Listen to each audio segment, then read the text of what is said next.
I didn't steal anything, please. You have to believe me.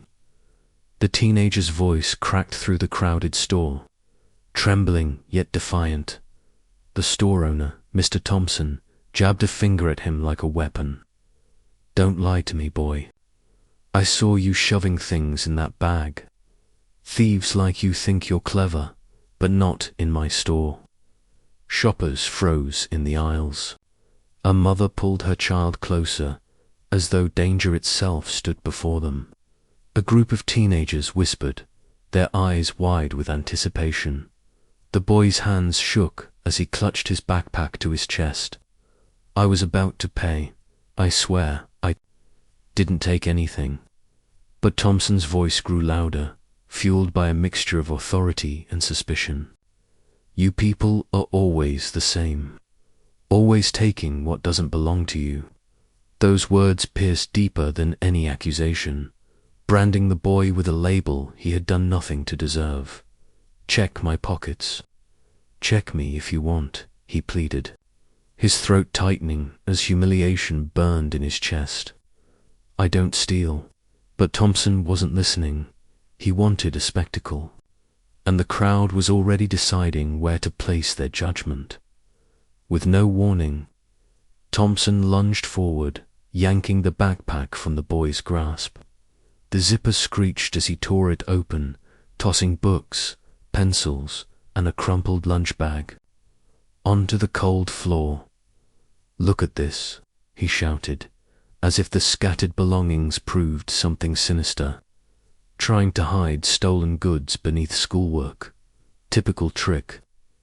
The boy's chest ached as he knelt quickly, scrambling to gather his things. His hands shook so badly that a notebook slipped from his grip twice before he managed to clutch it against him. Someone coughed in the silence. Another muttered, "Poor kid." But no one stepped closer. See, nothing but junk, the boy said softly, trying to steady his breathing. His words fell flat against Thompson's sneer. No, you're slick. I bet you already stashed what you grabbed. The humiliation was unbearable. The boy's world shrank to the sound of his possessions clattering across the tiles, while strangers looked down at him. Whispers swept through the store like wildfire. Did you see what he did? He looks guilty to me. Better record, this might go viral. Cell phones were raised, their cameras capturing his humiliation like vultures circling overhead. The boy kept his head low, but every whisper crawled into his ears, twisting shame into something heavier. He wasn't just a kid anymore, he was the villain in their story, condemned without evidence. A woman sighed, shaking her head as if the truth was already decided. A man chuckled under his breath, eager for entertainment. Every look, every murmur, every lens pointed at him pressed harder against his chest. The room felt smaller, the voices grew louder, and the boy's isolation deepened. Please, I didn't do anything wrong. His voice quivered, breaking beneath the weight of disbelief. He looked up at Thompson, eyes glossy with tears that refused to fall. I was going to pay for everything. My money's right. Here, check my pocket. He reached for the folded bills he'd been saving all week, proof that his intentions were honest. But Thompson scoffed. Money or no money, I know your type. You thought you could play me, but I've been in this business too long. A bitter laugh rippled from someone in the crowd. Another voice whispered, he's scared because he's caught. The boy's heart raced, the words tangling on his tongue. No, you don't understand. I'm not what you think I am. I didn't take anything. Please believe me. But his pleas bounced back empty, swallowed by an audience unwilling to listen. Every word he spoke seemed to dig him deeper into a pit he couldn't escape. The store was silent now, except for the boy's ragged breaths. Dozens of eyes stared, but not a single person moved to defend him. Phones stayed raised, mouths stayed shut. Compassion existed only in whispers no one was brave enough to voice. He stood alone, the target of a storm he never started. The silence cut sharper than the accusations, confirming what he already feared, that justice didn't live here. His strength crumbled beneath the weight of abandonment. Just when despair threatened to consume him, the door creaked open. A gust of air swept inside, and the boy lifted his head. Through tear-blurred eyes, he saw a tall figure step into the store. At first, just another stranger. Then the whispers changed. Gasps spread through the crowd. The boy's gaze locked with the newcomer's steady eyes, calm yet commanding. It was Will Smith in that moment.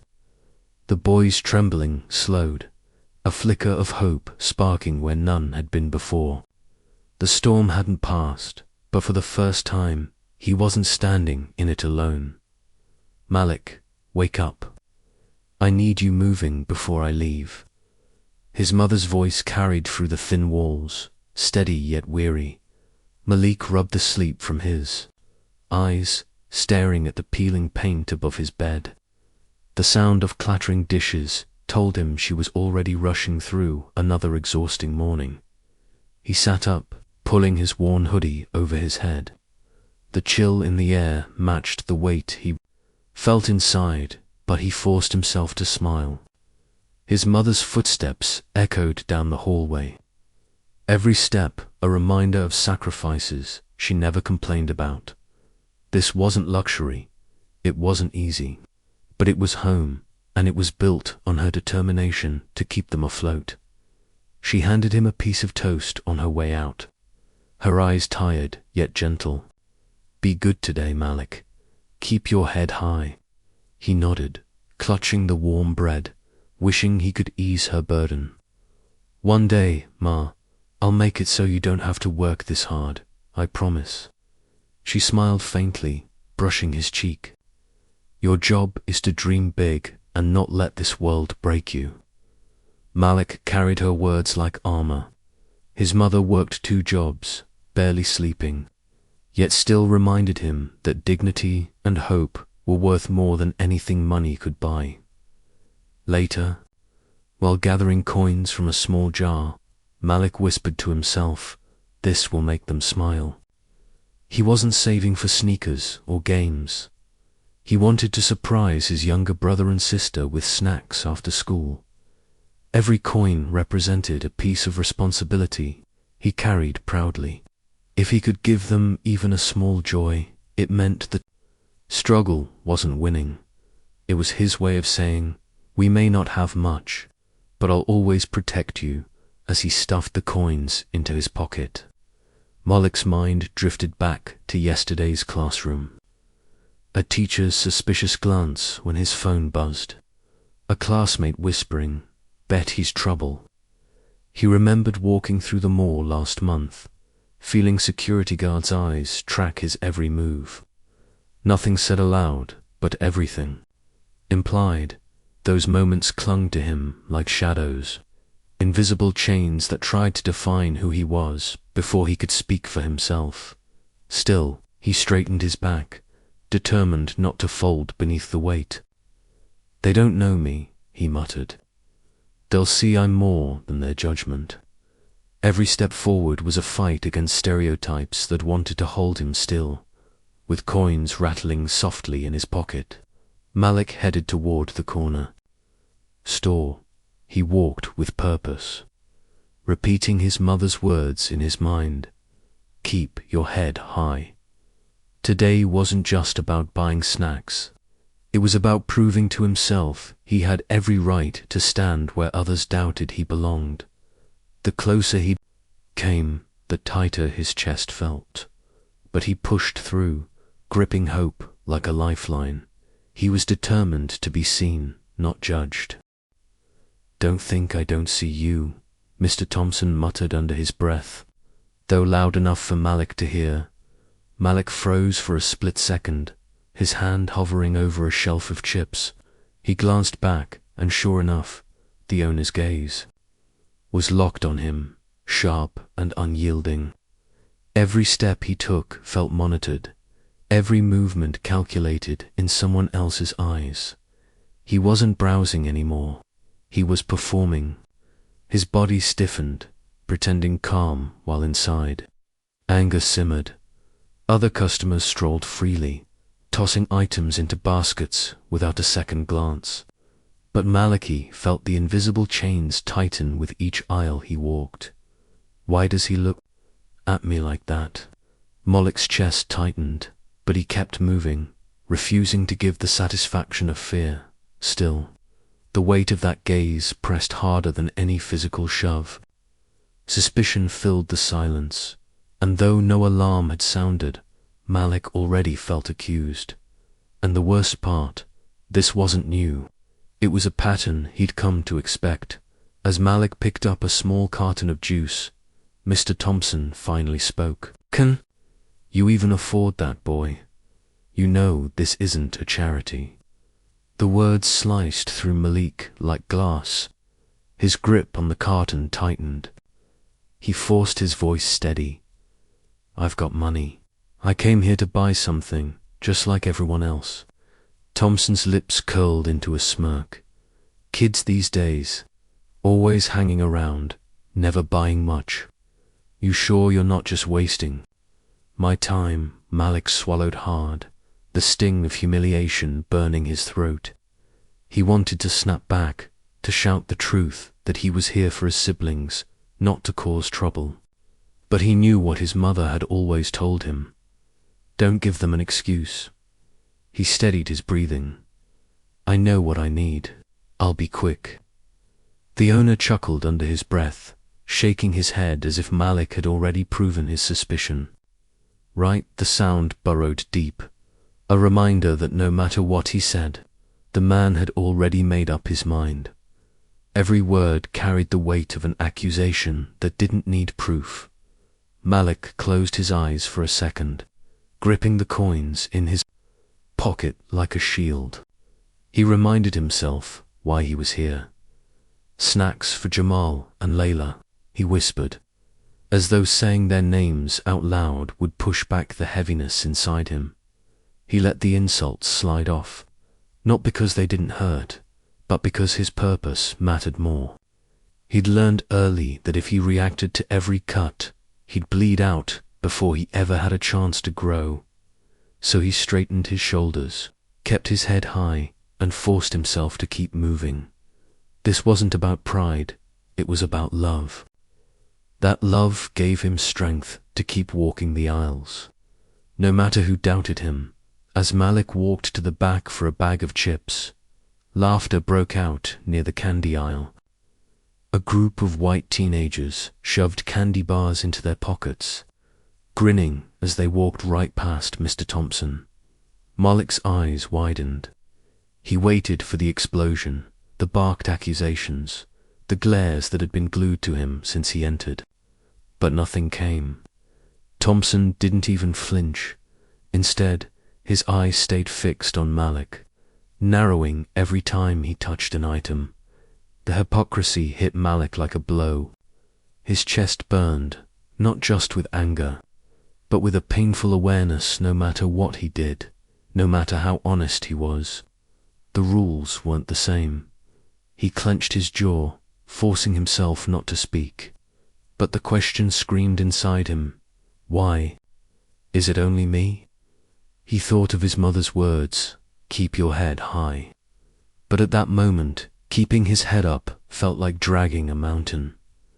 The unfairness wasn't just in Thompson's eyes.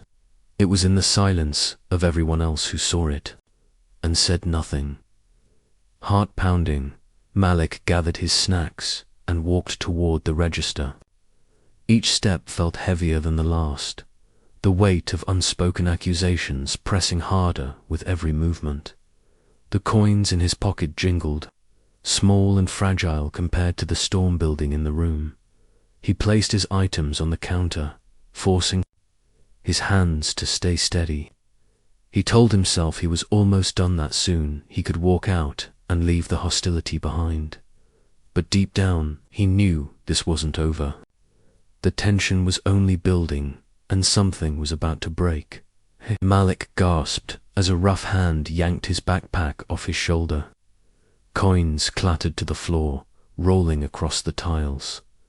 Mr. Thompson clutched the bag like stolen treasure, his face red with fury. "I knew it. Trying to sneak things out, weren't you? Thought you'd fool me." Malik's heart pounded. "What are you talking about? I didn't take anything. My stuff's right there on the counter." His voice cracked with disbelief, but Thompson wasn't listening. He jerked the zipper open, shoving his hands inside like a man digging for proof. Empty. Just schoolbooks, a notebook, a pencil case. Nothing more still, the owner sneered. "Clever, hiding it in between, huh? You kids think you're slick." Malik's face burned. Customers had stopped mid-step, eyes darting between them. His body shook, not from guilt, but from shame. "Give me my bag back," Malik said, voice trembling but firm.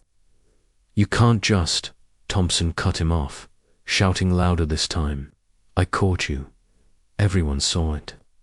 Don't act innocent now." The words weren't just aimed at Malik, they were meant for the room, and already heads were turning, whispers circling like smoke he couldn't escape. "Listen up."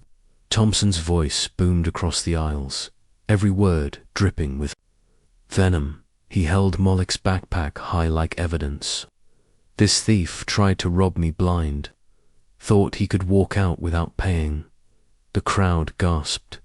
A woman pulled her purse closer.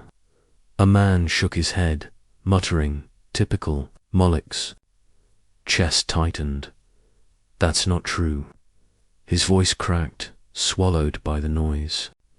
He looked around, desperate for a single face of understanding. But suspicion clouded every glance. Thompson slammed the backpack on the counter. "I work too hard for punks like this to steal from me. First, it's chips and juice. Next thing, it's the whole store." His rant fed on itself, louder and harsher with each word. "Please," Malik said, his hands outstretched. "I was going to pay. My money's right here." He fumbled for the coins, holding them up like a lifeline. But the moment felt too far gone. The owner laughed bitterly. "Oh, sure. You pull out change after I catch you. Save it." The label of thief stuck to Malik's skin like fire. His truth was drowned out by one man's voice, and in that moment, the store wasn't just a store, it was a stage. And he was cast as the criminal. Phones rose silently, red recording lights blinking like accusing eyes. Some customers whispered behind their hands, others pointed openly. Malik's humiliation was no longer private, it was entertainment. "Look at him," a teenager murmured, tilting her camera for a clearer shot. A middle-aged man muttered, "Shouldn't be surprised. Happens all the time." But in the corner, an older woman frowned, her lips pressed tight. She shook her head as though she saw through the lie, yet her silence echoed louder than words. No one stepped forward. No one said, "Stop." Malik's throat burned. Every second under their stares was another cut, another reminder of how quickly people chose sides, not based on truth, but on what they wanted to believe. He looked at them, strangers who saw only what Thompson told them to see. He wanted to scream, "I'm not who he says I am." But the eyes of the crowd had already chosen. Suspicion over compassion, judgment over justice, and the cameras. They captured his downfall frame by frame, ready to spread a story that was never his to tell. Malik's voice broke as he held out the coins again. "I was going to pay. I swear I was here for my brother and sister. That's all." His hands shook, the coins rattling in his palm. Tears blurred his vision, but he refused to let them fall. "Ask anyone. Look at the counter. Already put my things there." Why would I steal when I showed you what I wanted? Thompson's glare hardened. You're full of excuses. I've run this shop for 30 years. Know a thief when I see one. Malik's chest heaved, air scraping his throat. I'm not a thief. The words came out as both a declaration and a plea, a fragile shield against the storm of disbelief. But the store owner scoffed, his voice booming louder. Every thief says the same thing. Don't waste our time with your sob stories. The crowd murmured again, their whispers weaving together into a net Malik couldn't escape. He tried once more, his voice cracking under the weight of injustice. I just wanted to buy snacks, that's all. Please, you have to believe me. But no one answered. His words dissolved into the air, unheard, unwanted, swallowed by prejudice. Mr. Thompson slammed his hand on the counter, coins rattling across the surface. Enough. If you don't admit it now, I'll call the police myself. The threat sliced through Malik like ice. His knees weakened, the weight of those words heavier than anything else he'd heard. Police. That word alone carried a history his mother had warned him about. Too many stories ended badly for boys who looked like him, no matter how innocent. Please, Malik whispered, voice small. Don't do this. I didn't take anything. You know I didn't. But Thompson had already pulled out his phone, waving it like a weapon. Maybe a night in a cell will teach you some respect. The crowd stirred with fresh energy, eager to see what came next. Some faces gleamed with cruel satisfaction, others with silent discomfort. But none moved to stop what was unfolding. Malik's chest caved under the realization truth didn't matter. Once the police were called, the story was sealed, and the story painted him guilty. Malik's shoulders slumped, his voice gone. The coins slipped from his hand, scattering uselessly across the floor.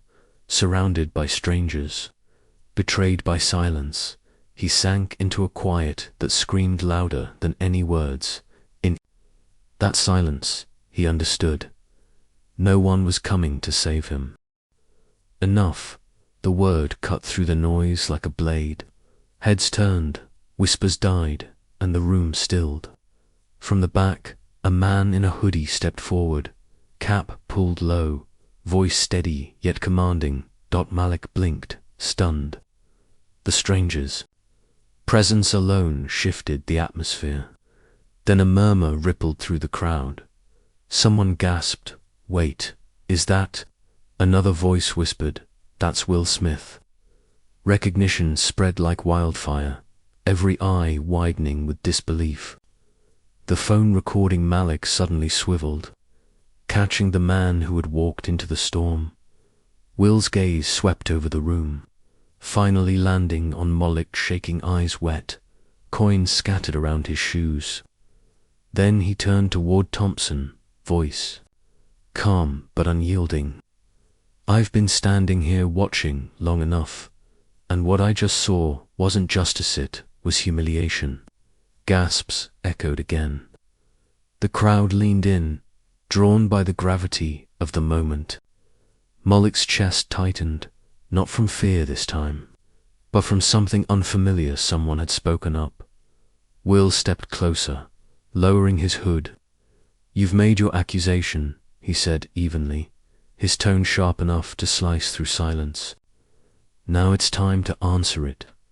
Will's voice carried a weight the room couldn't ignore. "Where's your proof?" he demanded, locking eyes with Thompson. "You ripped through this kid's bag in front of everyone. What did you find?" "Nothing. Not a single item from your shelves." Thompson's jaw clenched. He was acting suspicious. "I know what I saw." Will raised a brow. "Suspicion isn't evidence.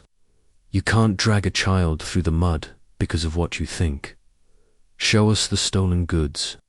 Show us the receipt he supposedly dodged. Show us anything besides your word, the crowd murmured, shifting uneasily. For the first time, eyes that once pierced Malik now turned toward the store owner. Look, Thompson snapped, voice rising. I've been in business a long time. I can spot a thief. Will stepped closer, voice unwavering. What you're spotting isn't theft, it's skin color. That's what you judged. You didn't see a boy paying you, saw a stereotype. And you thought that was enough? A sharp gasp rolled through the crowd. Malik's throat tightened, but this time it wasn't from despair. Someone had spoken the truth. He couldn't voice himself. Will's final words landed heavy. If you can't back up your claims with facts, then what you're doing isn't protecting your store, it's destroying a young man's dignity. Face reddened, his once booming confidence now tangled in hesitation. He glanced at the crowd, searching for allies, but the stares that met him were no longer approving. They were questioning, some even condemning. I was just doing my job, he stammered, voice losing its edge. I thought he looked. His words stumbled over each other, half-formed weak. Will tilted his head, eyes narrowing. You thought? That's what this all comes down to. Not evidence, not facts, just a feeling. The owner swallowed hard. His authority, once absolute within those walls, slipped like sand through his fingers. The same crowd that had nodded along minutes ago now whispered against him. A young man in the back muttered loud enough for all to hear. He didn't find anything, though. Another added, you can't accuse somebody just because of how they look. The tide was shifting. Thompson could feel it. His voice cracked as he tried to recover, but the certainty was gone, replaced by something far more dangerous: doubt. For the first time, Malik saw fear flicker in the eyes of the man who had tried to break him. Malik's breath caught as he realized he wasn't standing alone anymore. Will's words had carved open a space where his own voice could exist. I told you, Malik said, louder than before, his voice steady though his hands still trembled. I didn't steal anything. I just wanted to pay for my snacks. That's all. He lifted his chin, meeting Thompson's gaze. The shame that had crushed him minutes earlier began to loosen its grip. Replaced by a flicker of dignity, Will glanced at him, offering a firm nod. You don't have to defend yourself anymore. The truth speaks for itself. For the first time that night, Malik felt the weight of belief pressing not against him, but with him. A shift he had never known the power of being seen. The room hummed with murmurs, no longer against Malik, but in quiet agreement with Will. Phones that once recorded Malik's humiliation now captured Thompson's unraveling. Yeah, someone said boldly, the kid didn't do anything. Another chimed in, you owe him an apology. Thompson's shoulders sagged as the walls of certainty caved in. Authority he once wielded effortlessly now slipped from his grasp, the balance tilting with every whisper of support for Malik. Malik stood taller, no longer swallowed by shame. The power had shifted, and for the first time, the story was no longer written against him. I'll pay for everything. Will's voice thundered across the room, sharp and deliberate, leaving no space for rebuttal. He stepped toward the counter, his presence undeniable, eyes fixed on Thompson. Not just what this young man came for, he continued, but every single item on this counter. Every bag of chips, every drink, every piece of bread. Put it all on my tab. The crowd erupted in gasps, phones rising higher, recording history. In real time, Malik's lips parted, stunned. You don't get to strip a boy of dignity and walk away as if nothing happened, Will declared. Today, he leaves with more than you tried to take. Today, he is respected. Malik's chest swelled, tears threatening to spill, not from shame this time, but from a wave of gratitude he could barely contain. Will stood beside him, unshaken, as the words echoed like a verdict. One by one, the cashier rang up the mountain of goods Will had commanded, bags filled, quickly snacks, milk, bread, fruit, even items Malik hadn't dared to pick up before.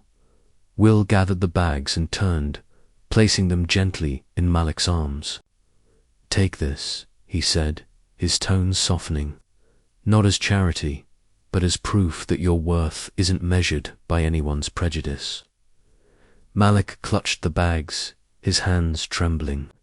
For the first time that night, he felt taller, shoulders straightening, as though the weight he carried was no longer humiliation but pride. The store erupted in energy. Applause broke out, cheers rising above the steady hum of recording devices. "That's real justice," someone shouted. Phones captured Malik, standing beside Will, arms full, chin lifted. Hashtags and captions flooded instantly across social media. Voices online demanding accountability. The same bystanders who once whispered suspicion now shouted encouragement, their cheers loud enough to shake the very walls. Malik stood at the center of it, all not as a victim, but as a symbol. What began as humiliation was transforming into a viral stand against racial injustice, spreading beyond the walls of that store.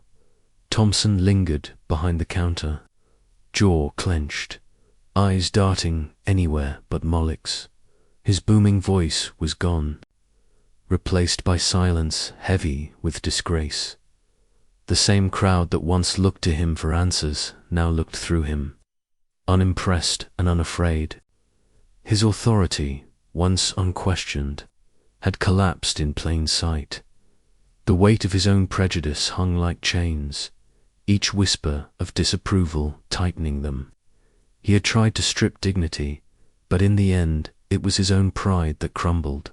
Bags in hand, Malik walked out with Will by his side. The night air felt different, lighter, warmer, alive with possibility. For the first time, he didn't bow his head. His siblings would not just see food on the table. They'd see proof that even in the harshest injustice, hope could rise. He walked taller, carrying not only groceries, but the beginning of a story bigger than himself. "Now I want to hear from you," the voice urged. "Have you ever witnessed or experienced something like this? An unfair judgment? A moment of racial injustice or public humiliation? Share your story in the comments. Your truth matters here. Every shared experience creates awareness," the voice continued. "Your words might inspire someone else to speak up, to take action, to stand against prejudice. Together, our voices build momentum for change. If Malik's story moved you, don't let it stop here. Like, subscribe, and share so this message spreads further. Let's keep the conversation alive and make justice louder than silence.